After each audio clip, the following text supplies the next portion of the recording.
বন্ধুরা দেখো, কাঁঠালের বিচিগুলো যে আছে ভালো করে ছুলে নিয়ে ওগুলোকে ভালো করে থেতো করে নিচ্ছি শিলনোড়ার মধ্যে।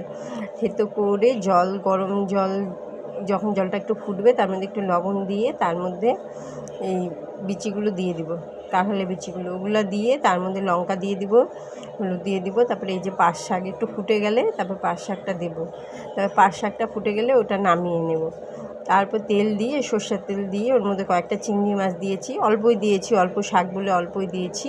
তো ওটা একটু ভাজা ভাজা করে তুলে নিয়ে সেই পাট শাকগুলো আছে যে ওর মধ্যে রেখে দেবো। তারপরে একটু তেলটা গরম করব, আবার করে ওর মধ্যে পেঁয়াজ দিয়ে পেঁয়াজটা ভাজা ভাজা করে ওটা ছেড়ে দেব। এটা কিন্তু গরম ভাতেও ভালো লাগে, এমনিও ভালো লাগে। তোমরা দেখবা কম তেলের মধ্যে এটা করলে, গরম গরম ভাত বলো যেটাই বলো এটা করে দেখবে, খুব স্বাদ লাগে। কিন্তু এটা মা ঠাকুমারা করতো, আমার মা খুব করতো, ওটাই খেয়েছি, এখন নিজে করে খাচ্ছি। তোমরা কিন্তু এটা বাড়িতে ট্রাই করে দেখো।